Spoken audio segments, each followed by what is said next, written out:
My name is Rachel Lawson. I'm 32 years old, a freelance writer, and a woman who used to believe that blood family meant something. I wasn't always this jaded. There was a time when I thought loyalty was inherited, that love from your parents and siblings was unconditional. That's what they told me when I was young, anyway. Back then, I was the girl who always tried to help, who shared her crayons, who stayed up late proofreading her sister's college essay. I didn't ask for much. Just a little kindness. A little respect. A place at the table. But, somewhere along the way, I became the family disappointment. I'm the eldest of three. My mother, Evelyn, used to say I was spirited, as a child code for opinionated and too independent for her own good. My father, Gregory, a retired judge, saw me more as a project than a daughter. Then there's Melissa, my younger sister by 4 years, perfect teeth, perfect grades, and, naturally, the golden child. She went to Stanford, married a cardiologist, and gives our parents exactly what they want, a polished image to parade around town. Me? I didn't follow the plan. I went to a state college on partial scholarship. Studied English. Wrote for the campus paper. Moved to New York after graduation and chased a writing career that didn't pay in prestige or six-figure salaries. I married a man they never approved of, a quiet, brilliant software architect named Jack Mason, who doesn't care for cocktail parties or the country club scene. And worst of all, I stopped pretending. I stopped showing up to Christmas brunch with a fake smile. I stopped laughing at Melissa's backhanded compliments. I stopped answering calls that began with, "We're worried about you." So, I became the ghost in family photos. The forgotten RSVP. The subject of whispered updates at dinners I was never invited to. And, for the most part, I made peace with it. Until the invitation arrived. It came in a cream-colored envelope, hand-addressed in my mother's meticulous calligraphy. Evelyn Lawson's 60th birthday gala. Formal attire, Friday at 7. Banquet hall, the Whitmore estate. At first, I thought it was a mistake. Then I assumed it was some family PR maneuver. Jack raised an eyebrow when I showed it to him. "Do you want to go?" he asked, setting down his coffee. "I don't know," I said, even though my heart had already begun to ache. Because here's the truth. Even when you've built a life of your own, even when you've told yourself 1,000 times you don't need them, part of you still wants to be accepted. Still hopes, deep down, that maybe they'll see you. Finally see you. So I said yes. Jack had a product launch that night and planned to join me later. I went alone, in a simple black gown, hair pinned back like my mother used to like it. As I stood in front of the mirror before leaving, I realized I was nervous. Nervous to walk into a room full of people who used to be my whole world, wondering if they'd welcome me or ice me out. When I arrived at the Whitmore estate, the valet barely looked at me. The entrance was lined with white orchids and gold lanterns, the air thick with perfume and polished manners. I stepped inside and spotted Melissa right away, laughing with a group of women in floor-length dresses. She turned, saw me, and her expression froze for a split second before she slid on a warm smile. "Rachel, you came." She hugged me like someone greeting a former classmate, not a sister. Her perfume was cloying and expensive. "I wasn't sure I'd see you," she said with a small laugh. "We weren't sure you'd feel comfortable." "Why wouldn't I?" I asked. She blinked, then glanced down at my dress. "No reason." My mother appeared minutes later. Dressed in navy blue silk, diamond earrings catching the chandelier light. She looked elegant. Regal. And tired in that way women look when everything's about performance. "Rachel," she said, touching my cheek lightly. "You look healthy." I wanted to ask if that was a compliment or a diagnosis. But I just smiled. The next half hour passed in a blur of polite small talk and sidelong glances. People who barely remembered me said, "So what are you doing now?" with carefully neutral tones. I saw my father across the room and gave a small wave. He nodded back without coming over. Then it happened. My mother approached me again, this time with a silver tray in hand. "We're a little short on staff. she said softly but firmly. Could you help pass the wine around for a bit? Just until dinner starts. I stared at her, thinking it was some cruel joke. But her expression didn't change. You want me to serve? It's just wine, Rachel. Be useful, please. I stood there, frozen, tray in hand, as guests walked by, some mistaking me for the help, others avoiding my eyes entirely. The sting was worse than I expected. It wasn't just humiliation. It was confirmation. I wasn't one of them anymore. Maybe I never was. But everything changed the moment Jack walked in. And trust me, you're going to want to hear what happened next. I don't know what I expected in that moment, maybe to disappear into the floor, to wake up and find that this entire scene had been a cruel dream. A projection of all my deepest fears playing out in full public display, but instead, I just stood there, the cool weight of the silver tray balanced in my hands like a metaphor for every unspoken resentment I had carried for years. Guests floated by me like I wasn't even human, asking for another glass of Sauvignon Blanc, thanking me without making eye contact, and at some point I became too numb to even blush, too tired to defend my place in the room because the absurdity of it all had cemented into something worse: acceptance. Melissa passed me 3 times and didn't say a word. My father avoided my gaze, deliberately turning his body when I moved near the dessert table, and the one time a former neighbor leaned in and said, "Oh, Rachel, I didn't know you worked here now." I laughed too loudly, too bitterly before correcting her with a clipped, "I'm family," which only made things more awkward. She apologized, of course, but the damage was already done. The label had already stuck. But then, in the quietest moment when I was refilling water glasses and pretending I couldn't hear 2 women whisper about that Lawson girl, the doors opened again, and everything stopped. I didn't even see him at first. I just felt the change in the room, like the wind had shifted. Heads turned slowly, voices fell into silence, and then I saw him, Jack, standing tall in his charcoal gray suit, the one he only wore for serious occasions, his jaw set with that quiet intensity he always wore when something mattered to him. He didn't scan the crowd, didn't hesitate. He saw me instantly, still holding the tray like a prop in a play I never auditioned for, and with deliberate, confident steps, he walked straight across the ballroom, ignoring the curious stares and hushed murmurs that followed his every move. "Rachel," he said gently, as if I were made of glass. "Put that down." I hesitated, shame surging like fire through my chest. "Please," he added, voice low but steady. "You're not doing this." So I did. I set the tray down on a side table right next to a half-eaten canapé, and the clinking of glass against silver felt like something cracking open inside me. "What the hell is going on?" he asked, but before I could answer, my mother appeared like a wraith in silk. "Jack," she said, smiling with that painfully curated grace she reserved for social situations. "How wonderful of you to join us. I wasn't sure if you'd make it." His eyes didn't move from mine. "She asked Rachel to serve drinks," he said flatly. My mother's smile didn't even falter. "We were just short-staffed and she's your daughter." Now people were staring outright. Even Melissa took a step closer, her eyebrows lifted in something between alarm and irritation, and someone near the dance floor whispered a little too loudly, "Wait, that's her husband?" My mother, still composed, looked at me as if I were the unreasonable one. It was just for a moment. "I didn't think." "No," Jack cut in, his voice growing colder. "You didn't." Then he turned to me and did something I didn't expect. He offered me his arm. Not like a lifeline, more like a crown. A quiet declaration that said, "You don't have to shrink in this room. Not anymore." I took it, and he leaned in close enough to whisper, "I need to show you something."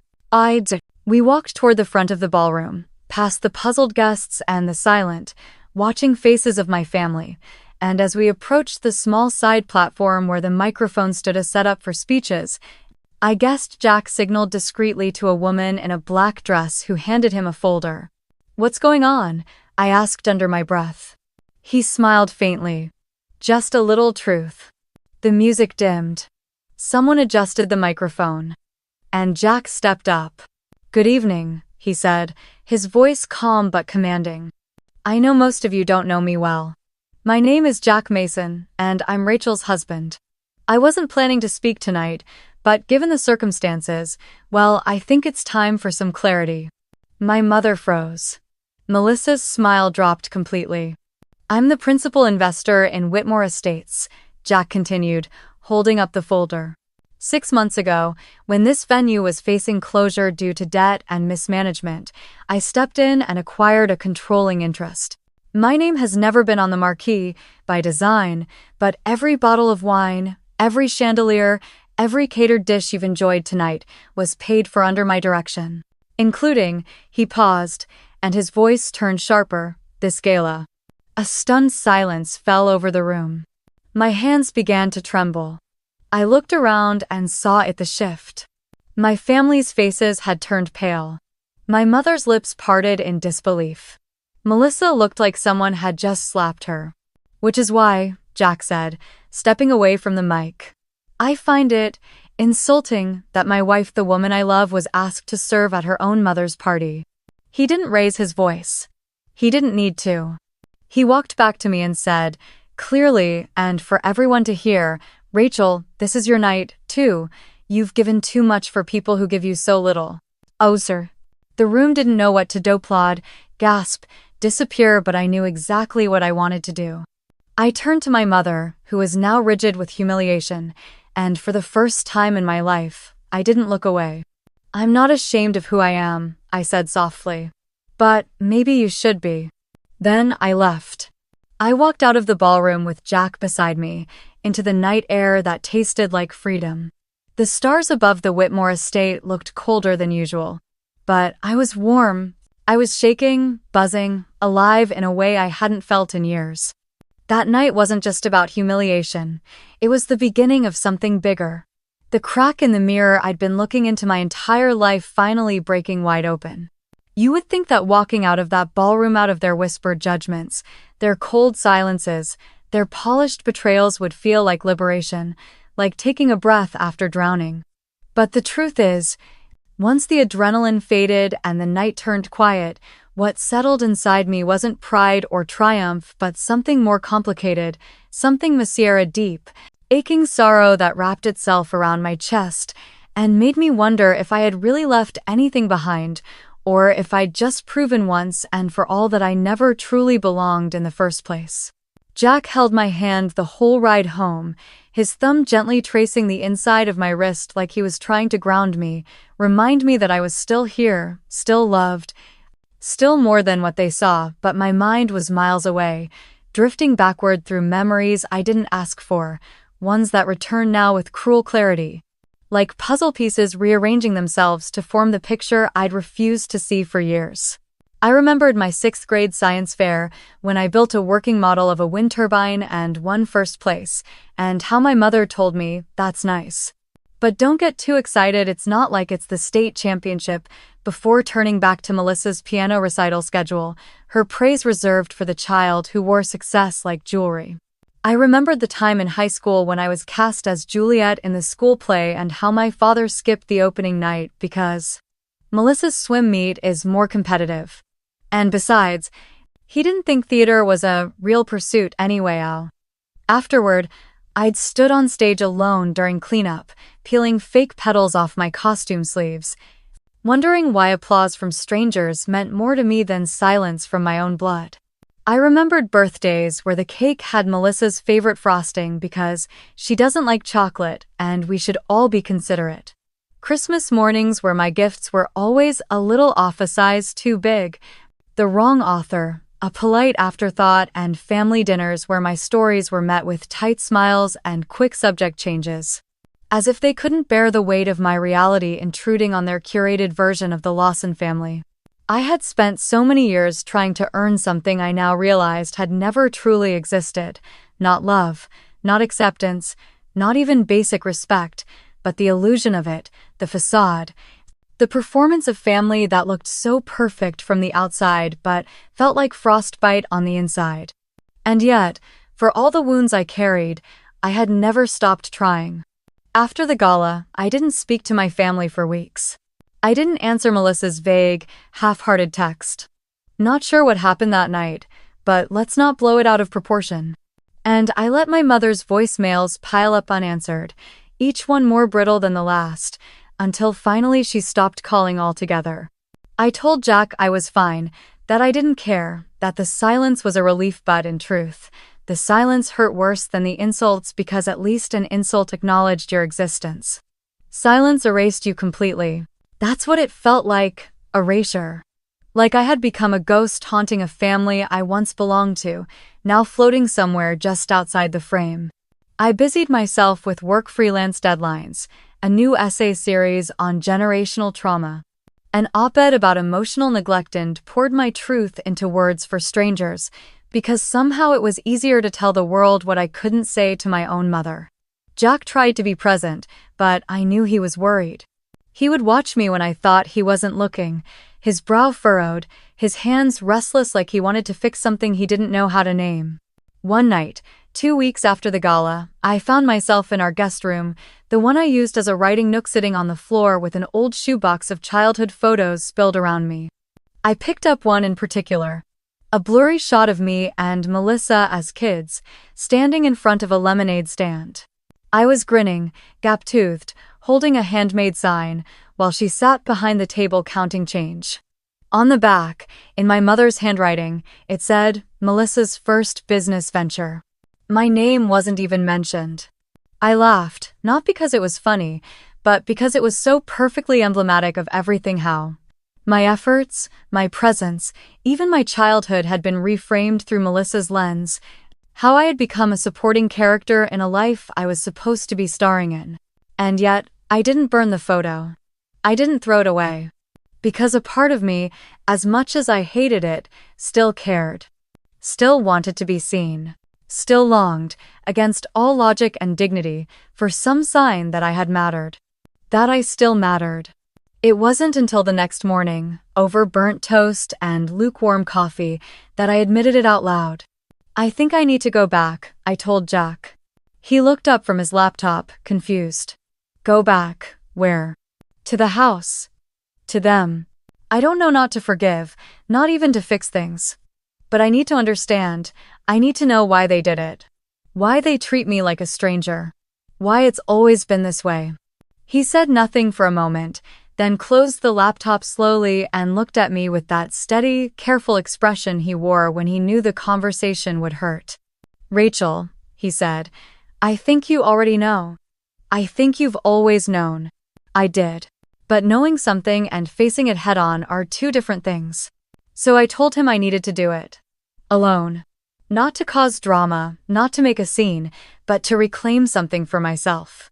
And maybe, just maybe, to force the truth out of the shadows. Because what they did at that gala wasn't just disrespectful, it was a message. You are not one of us. And I wasn't going to let that be the final word. It's strange how silence can be louder than shouting, how the absence of words can echo in your chest like thunder, stretching across your days until you start to wonder if maybe you imagined the love you thought was once there, if maybe you fabricated every warm moment to survive the cold ones.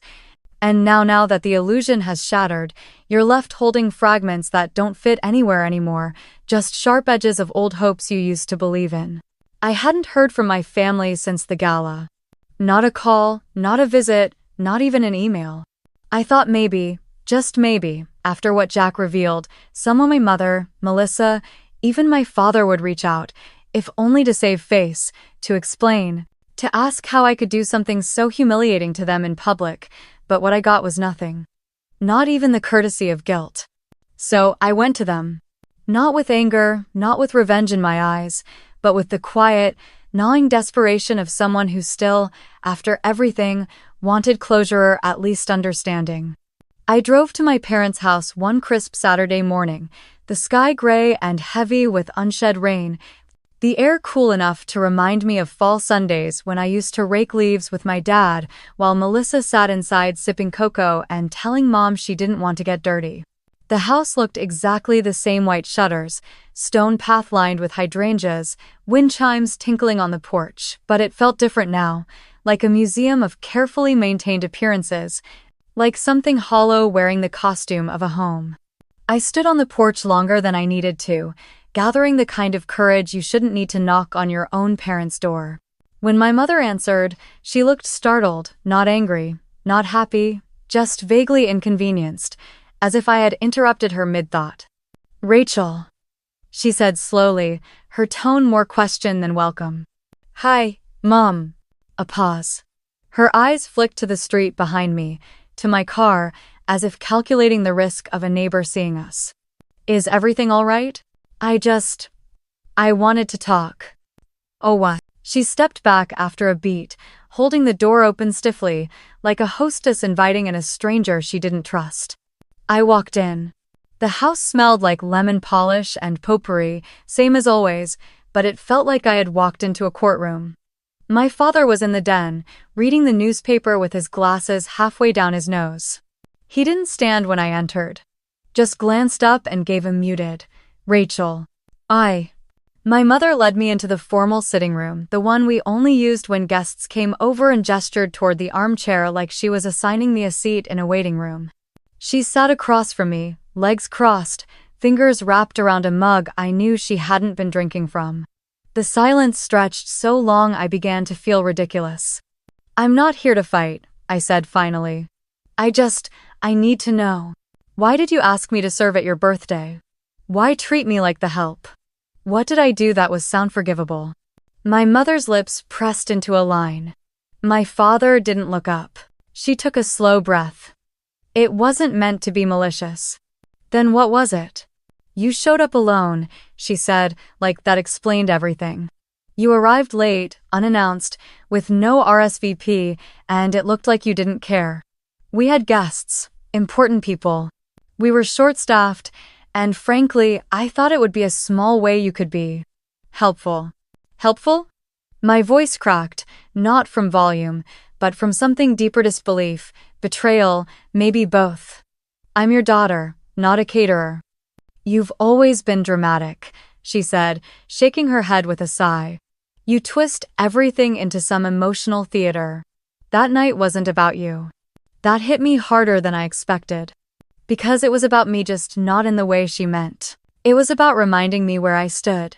About proving that even in her moment of celebration, there was no room for me beside her. Only beneath her. I turned to my father. "Do you agree with this?"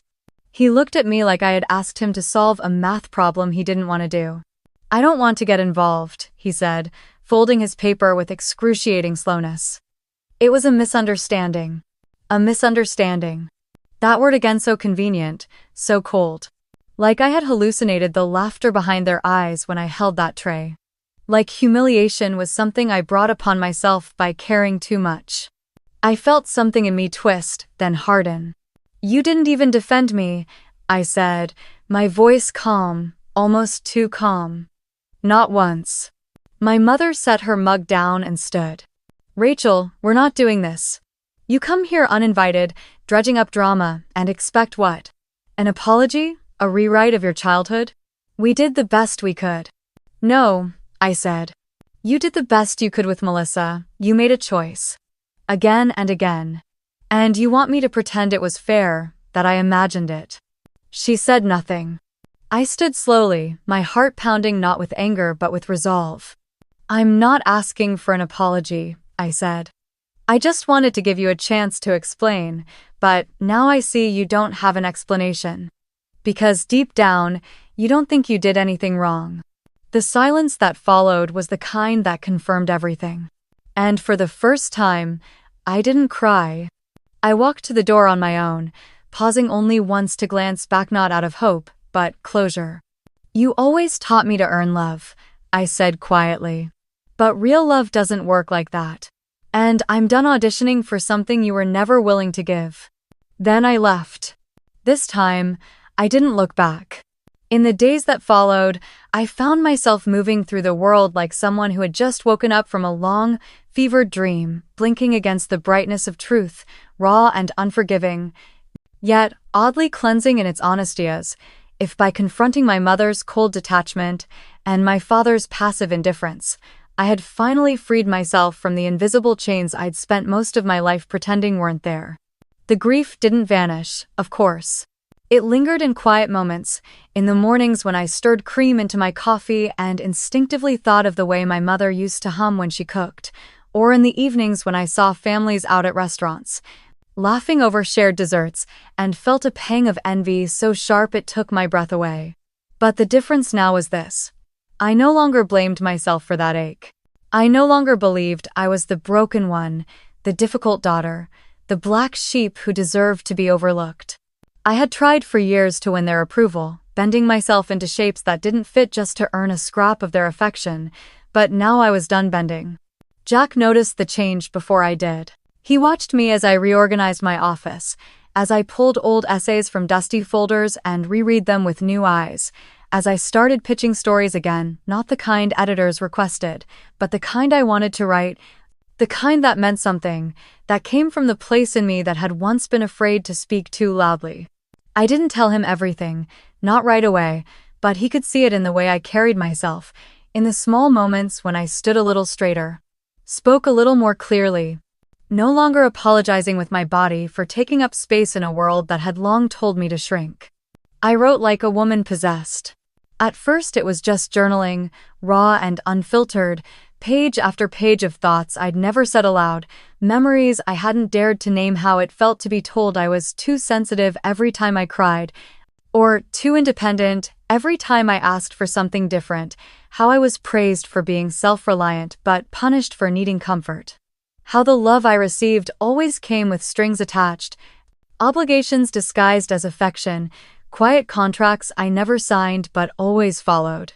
Then, one morning, I turned those thoughts into something more. I wrote an essay titled The Unchosen Daughter, and it wasn't just catharsis, was clarity.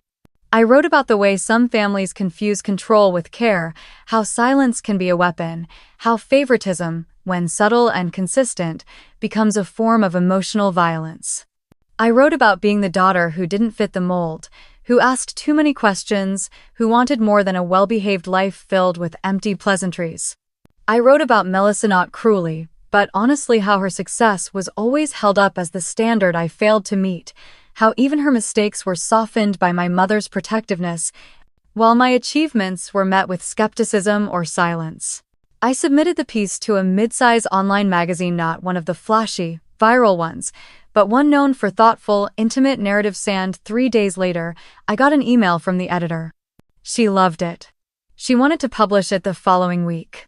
She even offered a modest payment, which was more than I expected. When the essay went live, I braced myself. I thought I might regret it, that maybe I had shared too much, exposed too many raw nerves, but instead, something incredible happened. Readers responded. In the comments, in emails, in private messages, strangers, mostly women, some men wrote to tell me they had felt the same, that they, too, had been the unfavored one, the quiet disappointment, the child who never quite fit, never quite earned what should have been unconditional. Some cried, some thanked me, some simply said, "You made me feel seen." And I realized then that I wasn't alone. For so long, I had believed that my pain was singular, a private shame I carried like a scar I had to hide, but now I saw that there was a quiet army of us, scattered across families and generations, all of us longing for recognition, for the simple dignity of being chosen, not just tolerated. The success of that essay gave me momentum. I started a blog, not just to share my own stories, but to create a space for others to share theirs. I called it The Other Daughter. Within weeks, submissions poured in. Women in their 40s writing about the years they lost chasing a mother's approval. Men grappling with the legacy of stoic fathers who never said, "I'm proud of you." People who had found healing, people who were still in the middle of it, people like me. And all of it made me stronger. I still hadn't heard from my family, though I knew they must have read the essay. It had circled around enough that one of their friends surely sent it their way. If it hurt them, they didn't say.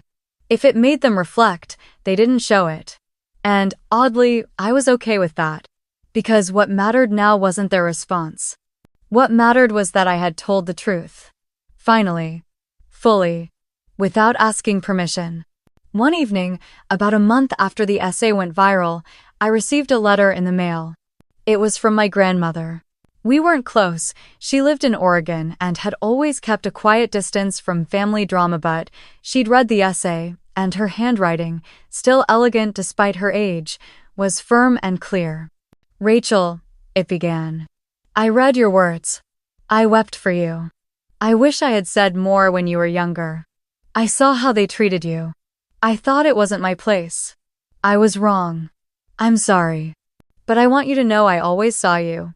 And I'm proud of who you've become. Amen." I sat at the kitchen table for a long time after reading that, the letter trembling in my hands. Because sometimes you just need one voice to say what no one else ever did. And that voice, quiet as it was, echoed louder than 1,000 silences. If there's one thing I've learned about families that thrive on appearances, it's that truth doesn't just rattle them, it threatens the very foundation they've spent years carefully building.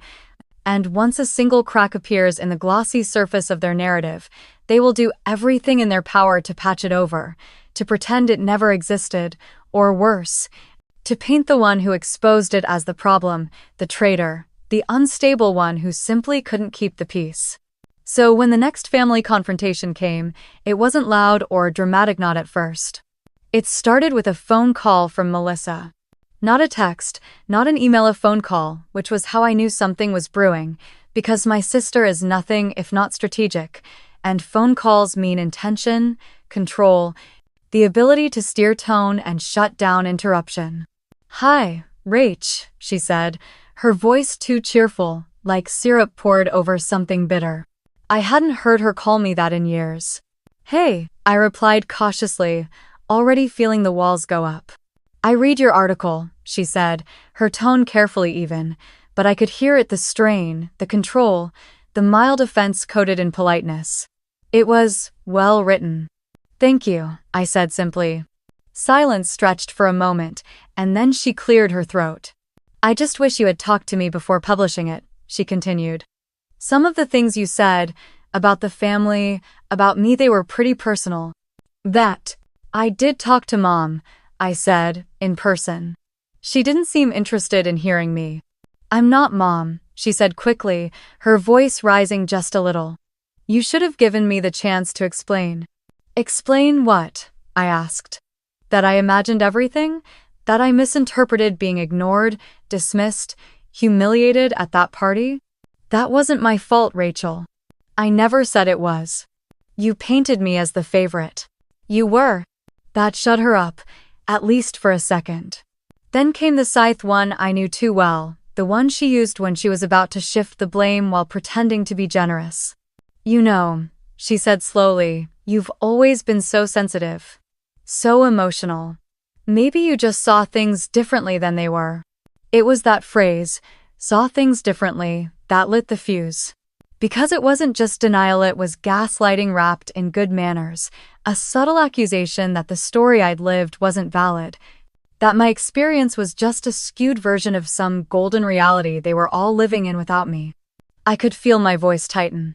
"I didn't see things differently, Melissa. I saw them clearly. Maybe for the first time."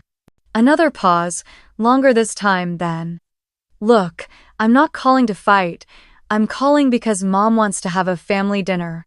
Just us. To talk things through. No drama." I almost laughed. No drama. Because in our family, no drama was code for don't say anything real, for keep it surface, for smile and pretend this isn't hurting you. And I was done with that. But some small part of me, the part that had spent decades wanting even the crumbs of connection, said yes. Jack offered to come with me, but I said no. This was something I needed to face alone, to walk into that house with my head high, not as the lost daughter groveling for warmth, but as the woman who had finally learned how to stand still in her own truth. The dinner was on a Thursday. The table was set like a magazine spread, linen napkins, polished silver, candlelight flickering against crystal glasses, and for a second, if you squinted, it looked like love. But it wasn't love. It was performance. Melissa arrived with her usual calm efficiency, looking like she'd walked straight off a lifestyle blog. My father offered a stiff nod and a glass of wine. My mother greeted me with a smile so tight it might have cracked if I looked at it too long. We sat, we ate, we danced around the truth like it was something fragile and precious, and for a while I let them lead, let the conversation float over benign topics, weather, work, someone's vacation to Nantucket until I couldn't take it anymore. "Can we please stop pretending?" I said softly, but the words hit the room like thunder. Everyone went still. "I'm not here to fight," I continued. "But I'm also not here to pretend that what happened didn't happen. I was humiliated at that party. I've been treated like an outsider in this family for years. And I'm tired." My mother set down her fork with a delicate clink. "Rachel, we invited you here to move forward, not to dwell on the past. And how exactly do you propose we move forward without addressing the past?" "We've always done our best," my father said suddenly, his voice low and defensive. "No," I said, shaking my head. "You did your best with Melissa. I was an afterthought. When I succeeded, it was luck. When I failed, it was proof. You supported her because she made you look good. I didn't. So you looked away." Melissa spoke next, her tone sharp. "You're making this into a competition." "It's always been a competition, Melissa. You just didn't notice because you were winning." That was the moment things fractured. The conversation turned harsh, fast, like a pot boiling over accusations, defensiveness, old wounds torn open and laid bare. My mother insisted she loved both her daughters equally. My father said I was always too emotional to see reason. Melissa called me ungrateful, selfish, said my essay humiliated the family in public. And I finally said what I had needed to say for years. "I don't want your approval anymore. I don't need to be chosen. I just need to be respected. I need you to stop pretending you didn't pick sides and then punish me for noticing." There were no apologies that night. Just silence, heavy and unresolved, as I stood, thanked them for the meal, and walked out without waiting for their permission. It was messy. It was painful. But it was honest. And for the first time, I didn't leave feeling smaller. I left knowing exactly who I was. There's a particular kind of silence that comes after a confrontation, not the simple absence of sound, but the kind that wraps around your chest like a damp blanket, pressing until breathing feels heavy, until you begin to second-guess the clarity you fought so hard to find. And in the hours after I walked out of that dinner after, standing tall and speaking truths I had carried like weights in my spine, I found myself sitting on the bathroom floor with my knees tucked to my chest, not crying exactly, but hollow in that strange way that grief settles into your bones, not sharp and explosive like anger, but slow and quiet, like fog creeping under a door you thought you had locked. Jack was away that night, had flown to Chicago for a last-minute tech summit, and though he texted me after the dinner, asking, "How did it go?" I didn't respond right away, because I didn't know what to say. Didn't know how to condense the awkward tension, the bitter glances, the unspoken judgments into a text bubble. Didn't know how to admit that even though I had said everything I needed to say, I still walked away feeling more alone than I had in years. I didn't expect them to change overnight. I'm not naive, but I think some part of me, the child in me, maybe, had hoped that the truth would open something up between us, that the rawness would force them to see me differently, or at least see me at all, not as the difficult daughter, not as the overreacting sister, but as a woman carrying the wreckage of years they helped build and never tried to clear. Instead, they looked at me like I was the one setting fire to everything. And when I went home to our empty apartment, I didn't turn on the lights. I sat in the dark, the city humming softly outside my window, cars flickering past like fireflies, and I felt something inside me split, not violently, but deeply, like a quiet crack in the center of something sacred. For so long, I had been walking toward reconciliation like it was a finish line, believing that if I could just explain myself well enough, if I could just prove my worth clearly enough, they would meet me halfway. They would reach for me with open hands, maybe even say the words I had longed to hear my whole life. "We were wrong. We're sorry. We love you." But now I knew the truth.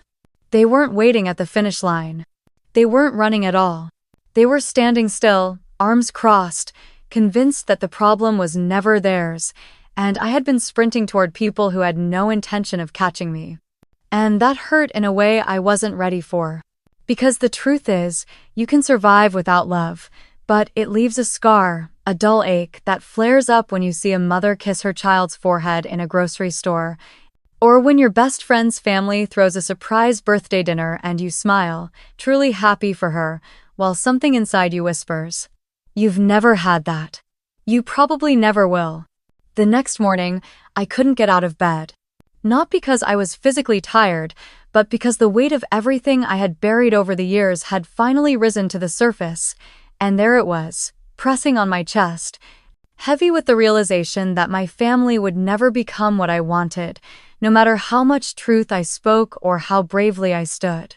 I kept thinking about the photo album I found years ago in my parents' attic, the one filled with baby pictures of Melissa, her first steps, her first lost tooth, her first dance recital, all captioned neatly in my mother's slanted handwriting, and how, when I flipped through the rest of the album, I realized there were barely any photos of me past the age of 7, just a school picture here and there. And how at the time, I convinced myself it wasn't personal, maybe just an oversight.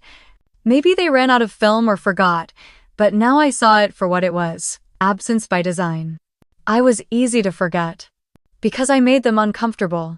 Because I asked hard questions, refused to be molded, didn't laugh at the right times or marry the right kind of man or chase the right kind of success. I didn't fit their story. And so they rewrote it without me. I stayed in bed most of that day, numb, staring at the ceiling, letting the minutes drag past without resistance, my phone on silent, the blinds half closed, until finally, around dusk, I opened Jack's last message. "Thinking of you. Call me when you're ready. I'm proud of you." Just those few words. But they unraveled me. Because he saw me. Always had. And not because I made his life easier, or because I looked good on paper, but because of who I was, flawed, fierce, afraid, and still trying. And that, more than anything, reminded me I wasn't broken. Just bruised. I finally replied, "I'm not okay, but I will be." And I meant it. Because even though I was sitting in the loneliest room I had ever known, one built from years of unmet expectations and the cold architecture of emotional neglect, I had stopped asking for permission to leave it. I had stopped waiting for someone to open the door. I had learned how to walk out on my own. Healing doesn't always come in big, cinematic moments. Sometimes it begins with a whisper, with the quiet unfolding of a truth you didn't know you were missing, and the twist in my story, the one that changed everything and gave me a reason to stop mourning the family I lost and start reclaiming the one I was building, came from the last person I ever expected to hear from, my Aunt Claire. She was my mother's younger sister, the so-called black sheep of their generation. The woman who left town at 22 to move to Seattle and start a life that didn't involve garden clubs or country club luncheons, who sent postcards every Christmas but never came home for the holidays, and who, in my childhood, existed mostly in anecdotes laced with judgment. Claire always was too independent. Claire didn't know how to settle down. Claire had a mouth on her, all of which I now saw as compliments in disguise. She called me one evening after reading my essay, her voice soft and low and familiar in a way that made my throat tighten, like an echo from a part of my life I'd almost forgotten existed. "Rachel," she said after I picked up, "I'm sorry it's taken me this long to reach out." I sat down at the kitchen table, suddenly lightheaded. "It's okay. I didn't expect. I should have called years ago," she said, her voice breaking slightly. "I've watched everything from a distance for too long." We talked for nearly 2 hours. And what she told me during that call would unwind the entire history I thought I knew. It turns out my mother hadn't always been the cold, calculating woman I'd come to know. She'd been shaped by something older, something crueler. A mother of her own who demanded perfection and punished emotion, who pitted her daughters against each other from a young age, assigning roles like a playwright scripting a tragedy. Claire had been the rebel, the one who fought back, who got out. Evelyn, mother, had been the one who stayed, who obeyed, who earned approval through control, through image, through orders so rigid it eventually hardened her from the inside out. And then came the real twist. Claire said, Rachel, do you know why you've always felt different? I hesitated. Because I am different? She paused, and I could feel her breathing through the line. Because your father isn't who you think he is. The world shifted beneath me. What? I don't say this to hurt you, Claire said quickly. But you deserve the truth. Evelyn was in love with someone else before she married Gregory. His name was David. He was a journalist, an idealist, funny, brilliant, infuriating. They had a brief, intense relationship. When she got pregnant, the family panicked. David wasn't from the right background. He didn't want anything to do with their expectations. So they ended it, quietly. Your grandfather arranged everything. Evelyn married Gregory soon after, and you were born 8 months later. No one ever questioned it. But I knew. I was there. My heart pounded so loud I could barely hear her next words. You look like him, Rachel. You act like him. That's why you've never felt accepted, because part of you reminds Evelyn of everything she gave up. I didn't know what to say. It was like 1,000 tiny memories exploded in my mind at once. The way my mother's eyes tightened when I laughed, too loudly, the way my father had always seemed more dutiful than affectionate, the way Melissa had once said during an argument, "You're nothing like the rest of us, and you never have been." And suddenly, all those moments that had once felt confusing or cruel now made perfect, devastating sense. They had always known. All of them. And I had spent my entire life being punished not for what I did, but for who I was. Why are you telling me this now? I whispered, barely able to form the words. Because you're finally strong enough to hear it, Claire said. And because you deserve to stop fighting for love that was never yours to earn. Oh. I cried after we hung up, not just tears of sorrow, but something heavier, deeper, like a dam breaking inside me, releasing years of confusion, misplaced guilt, and invisible grief I hadn't known how to name. But when I dried my face and looked at myself in the mirror, I didn't feel broken. I felt free. For the first time, I could stop asking questions that had no answers. I could stop trying to be what they wanted. Because now I understood it wasn't that I failed to fit into my family's story. It was that I had been written out of it before I ever had a chance. And instead of mourning that truth, I began to write a new one. The next morning, I called Jack and told him everything. He listened, quietly and without interruption, and when I finished, he said, "So your real father was a journalist?" I smiled, still tearful. Apparently. Well, he said, that explains a lot. It's in your blood. I laughed, then really laughed for the first time in what felt like months. And later that week, I did something bold.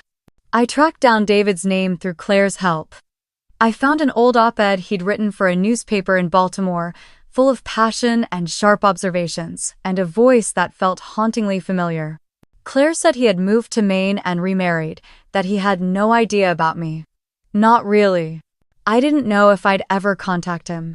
But just knowing he existed, knowing I came from somewhere else somewhere I might actually belong changed everything. Because now, I wasn't just surviving the aftermath of rejection. I was walking towards something new. Something real. There comes a moment in every story, every life, when pretending is no longer possible, when the weight of what's been buried presses so heavily against your chest that silence feels like suffocation, and for me, that moment came just days after my call with Claire, when the knowledge of who I truly was, of what had been hidden from me all these years, grew too big to carry quietly, too painful to keep coiled inside like some poisonous secret meant to protect the very people who had hurt me the most. I didn't plan the confrontation. It wasn't some movie moment with rehearsed lines and dramatic entrances, but something raw and impulsive and real. I was driving home from the grocery store when I saw their house, and suddenly I couldn't keep going. Couldn't stand the idea of another day passing where they lived in the comfort of lies while I was left to piece together an identity they had deliberately denied me. I rang the doorbell with shaking hands. My mother answered, dressed in her usual polished softness, her eyes widening with surprise and something else, worry, maybe, or guilt. "Rachel," she said, her voice uncertain. "Is something wrong?" "Yes," I replied, stepping past her into the hallway. Something's been wrong for 32 years. Uggos. She followed me to the living room where my father was reading, just like the last time, his glasses perched low, expression unreadable, and when he saw my face, he didn't stand or speak, just folded his paper slowly and waited. I know, I said, voice trembling but unwavering. About David. The silence cracked the air like lightning. My mother blinked, once, her face paling. Rachel. Don't, I said quickly. Don't Lee. Don't redirect. Don't pretend I'm overreacting. I talked to Claire. She told me everything. About you. About him. About how I was never supposed to know. My father sighed, low and long, and stood finally, walking to the window like he needed distance. I thought I was crazy for years, I continued. For feeling different. For seeing how you looked at me. For sensing that I didn't belong. And all along, you knew. You both knew. And are through. My mother sat down slowly, her hands folded in her lap, her eyes filling with something that looked like regret but still not remorse. You don't understand the time, the pressure I was under, my parents, society, everything, she began, her voice quieter than I'd ever heard it. I was 23. I was scared. David didn't want children, he didn't want you. I flinched, the truth of her words slicing deeper than I expected. So you married Dad and pretended I was his, I said flatly. And punished me for reminding you of a life you gave up. My father turned then, his face solemn, heavy. I knew from the beginning, he said. I knew you weren't mine biologically, but I agreed to raise you. Because I loved your mother. Because it was the right thing. Then why didn't you ever love me? I asked. Louder now, my voice cracking. Why did you treat me like a guest in this family while Melissa got the fatherly pride, the attention, the protection? He didn't answer, and that was answer enough. I deserved better, I said finally, my voice quieter now, more sure. I deserved the truth. Not out of obligation, but out of respect. I spent my whole life believing I was broken because of how you treated me. And now I know I was never broken. I was just inconvenient. I didn't know how to love you, my mother whispered, tears in her eyes now. You were everything I wasn't allowed to be. Independent, defiant, free. And every time I saw you, I saw the life I didn't choose. I wanted to hate her then. But all I felt was emptiness. Because the admission came too late. And it didn't change what she had done. I'm not asking for your apology, I said. Not anymore, I don't need it. I just wanted you to look me in the eye and admit that what I felt all these years was real. That I wasn't crazy. That I wasn't imagining it. My mother wiped her cheek, nodded slowly. It was real, she said. And I'm sorry. For a second, the air felt different. Lighter, maybe. Or maybe just honest. I turned to leave. And my father, in a voice barely above a whisper, said, I wish I had known how to love you better. I didn't stop walking. Because I didn't need words anymore. What I needed was space. And I finally had it.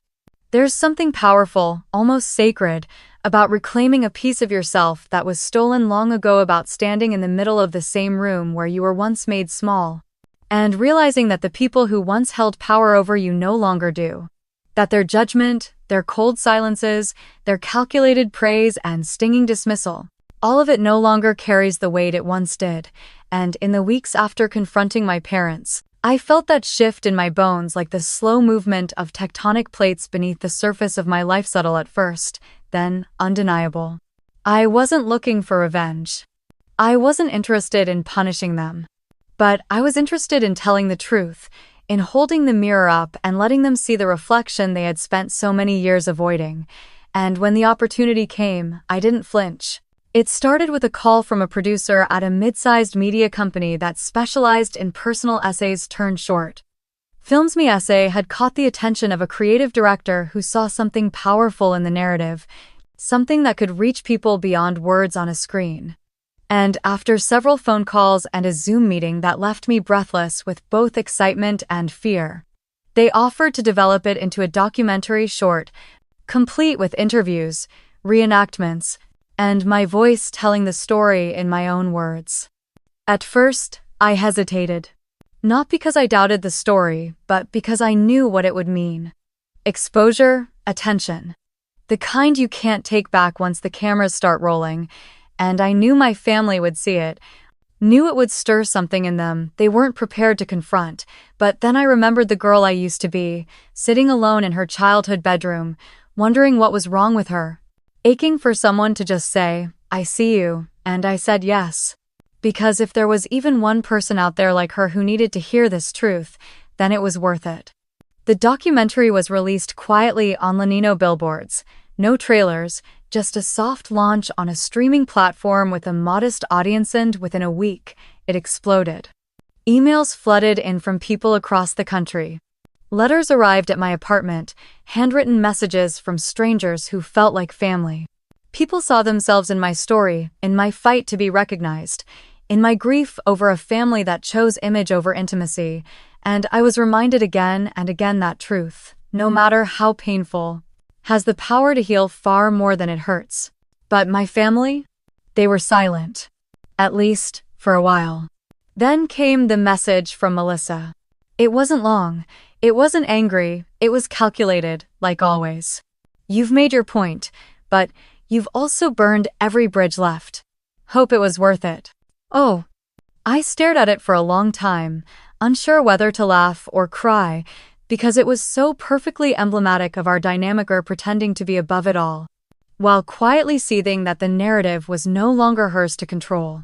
I didn't respond, because it was worth it. All of it. Telling the truth. Speaking my name aloud. Standing up and refusing to be quiet, even when my voice trembled. And in that silence, something else shifted.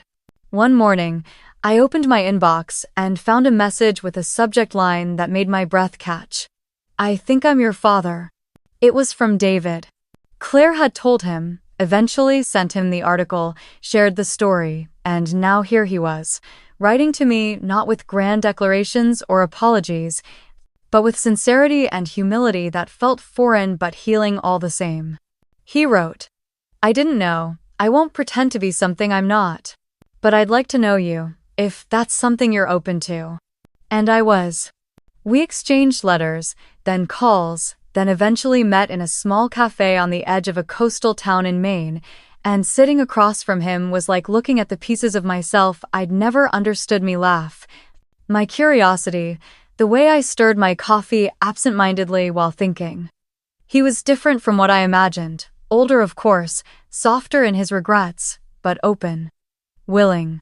And when he told me he had read everything I'd written and felt both awe and sorrow, I believed him. It wasn't a fairy tale. It wasn't a reunion built on fantasy. But it was honest. And in many ways, it was everything I had ever wanted. Jack came with me the second time we visited David's town. We walked along the shoreline, hand in hand, and I realized something as the waves crashed gently against the rocks. I wasn't chasing anything anymore. I wasn't begging for validation or mourning the family that failed me. I was building something new, something real, something rooted in truth, and for the first time in my life, I wasn't shrinking to fit into anyone's expectations. I had found my place. And it wasn't in their mansion or at their dinner table or hidden behind their curated smiles. It was here. In my words. In my truth. In the family I was choosing, and the one that, finally, was choosing me back. Peace didn't arrive with fireworks or any grand declarations. It came in small, quiet waves, in the way the morning sunlight filtered through our bedroom window and spilled across the hardwood floor, in the scent of coffee that Jack brewed while humming to himself in the kitchen, in the simple comfort of opening my laptop and knowing that what I wrote now came from a place of truth, not pain, that I no longer needed to shape my voice to fit the silence my family once forced me into, but instead could speak, boldly and gently, from a life I was no longer ashamed to call mine. It wasn't perfect, this new chapter. There were still moments when the old wounds ached, when I passed a mother and daughter laughing in a cafe and felt a pang so deep it surprised me. Or when I saw families gathering for holidays and wondered what it would feel like to be wrapped in that kind of unconditional belonging. But those moments no longer controlled me, no longer defined my days. And I began to understand that healing doesn't mean erasing the scars, it means choosing to live with them, to carry them not as burdens, but as proof of survival, as reminders of the strength it took to keep walking even when everything around me begged me to disappear. Claire visited more often now. We sat together on my balcony one afternoon, wrapped in light sweaters, sipping tea as the city murmured below us. And she looked at me with a softness that made me ache because it felt like a glimpse of the motherly presence I had longed for all my life. "You're not broken," she said, her voice low and firm. "You were never broken, Rachel. You just grew in a house that didn't know how to water you." And I believed her. I believed her in a way I had never believed anything my mother had said. Because Claire didn't try to fix me, didn't try to mold mesh, simply saw me, accepted me, as if my jagged edges were not flaws to be smoothed, but stories worth honoring. David and I kept in touch, slowly and carefully, two people trying to learn what it meant to build something late, but not too late. He sent me old articles he'd written, photos of places he loved, and eventually, stories about his life. His wife, now past, his regrets, his fears, and even his joys. We didn't try to rewrite the past. But we began to write a new kind of future, one email, one phone call, one shared silence at a time. And in that quiet rebuilding, I found something unexpected, not just a father, but a mirror, someone who understood the fire that lived inside me, the need to write, to question, to speak, even when no one wanted to listen. I began writing more than ever. Not just essays or blog posts, but chapters, real chapters for the memoir I had always told myself I wasn't ready to write. And now I was. I wrote not just for myself, but for every girl who had sat quietly at the dinner table while her voice was talked over, for every woman who had been told she was too much or too emotional or too difficult, for every person who had spent their life chasing the approval of people who only loved conditionally and who finally decided to stop running and start standing still in their own truth. Jack read every word. He didn't just cheer me on, he held space for the tears, the pauses, the doubt, the imposter syndrome that crept in during long nights and whispered I wasn't ready, wasn't worthy, wasn't enough. And every time I wavered, he would take my hand, look me in the eye, and remind me, you don't need their permission to exist fully. You already are enough. Sometimes, in our quiet moments sitting side by side on the couch, legs tangled, music playing softly, I'd look at him and feel a gratitude so immense it scared me, because I knew what it was to love without being loved back, and now that I had this love steady, fierce, unwavering, I held it with both hands and tried my best never to take it for granted. We talked about starting a family, not because we needed to fill a space, but because we finally had the peace to offer something new to someone else. And I knew that if I ever had a daughter, I would never let her wonder if she was enough. I would tell her every day, every night, in the way I looked at her, listened to her, held her hand when she was scared. I would tell her without needing to say a word. Because I had learned, painfully and slowly, that love is not control. Love is seeing someone fully, flaws and all, and choosing them anyway. And now, finally, I was choosing myself. If I could go back just once, I think I would walk quietly into my childhood room, that pale yellow one with the books stacked too high and the window that caught the afternoon sun just right, and I would sit beside the younger version of me, the one who held her breath when she asked a question at the dinner table. The one who pressed her lips together so hard to stop from crying because tears were weakness in that house. The one who stared at the ceiling at night and wondered if she would ever feel like she truly belonged to anyone or anything, and I would take her hand, gently, and say, "You're not wrong to feel the way you do. You're not too sensitive, you're not too complicated, you're not invisible. You're just surrounded by people who never learned how to hold something real without trying to reshape it first." I would tell her that love doesn't have to hurt, that family isn't supposed to feel like walking on eggshells, that being chosen shouldn't come with conditions, and most of all, I'd tell her that one day, she'd stop shrinking to fit in and start expanding to make space for herself, that the ache in her chest would become a compass, and the very parts of her that were once seen as flaws would turn out to be her gifts. I'd tell her she survives. That one day, she stands in front of a room full of strangers and tells the truth without shaking. That her voice, the one they told her was too much, too loud, too raw, would become a lifeline for others, people who would write to her and say, "You made me feel seen, and I thought I was the only one."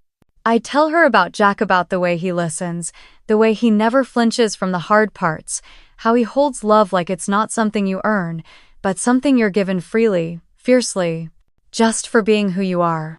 I tell her about Claire, and how sometimes family isn't who raised you, but who reaches for you when everyone else turns away. I tell her about David, and how not all missing pieces come with sharp edges, how some arrive with quiet wonder and soft apologies, and that sometimes, even when it's late, it's still enough. But mostly, I would look her in the eyes and say, "You were never the problem. You were the truth they didn't know how to face. And that is not your fault." These days, I live quietly but fully. I write every morning before the city wakes, words pouring out like water now that I've stopped damming the river with fear. Our apartment smells like rosemary and coffee and old books, and when I laugh, it's not careful anymore. Sometimes, I still hear the echo of my mother's voice, sharp, controlling, full of cold expectations, but it's faint now, distant, and it no longer decides who I am. I visit Maine in the summers. David and I sit on the porch and drink iced tea and argue about literature, and he tells me stories from the years I miss, not with shame, but with honesty, and even though I can't rewrite the past, I no longer need to, because I'm building something better with the time we still have. And when I look in the mirror, I finally see someone I recognize. Not someone trying to be loved. Not someone desperate to be accepted. But someone who learned to love herself in the quiet aftermath of rejection, who rose not because someone pulled her up, but because she finally stopped waiting and stood on her own. So this is my story. But it's not just mine. It's for every woman who was the second choice, the afterthought, the girl in the corner of the family photo with a smile too forced and eyes too full. It's for everyone who had to parent themselves because the people who raised them only knew how to shape, not nurture. It's for the ones who walked away, even when it broke their hearts. It's for those rebuilding, one truth at a time. Because we deserve soft mornings and honest love and the kind of joy that doesn't come with strings. Because we are not broken, we are brave. And we are enough. We always were.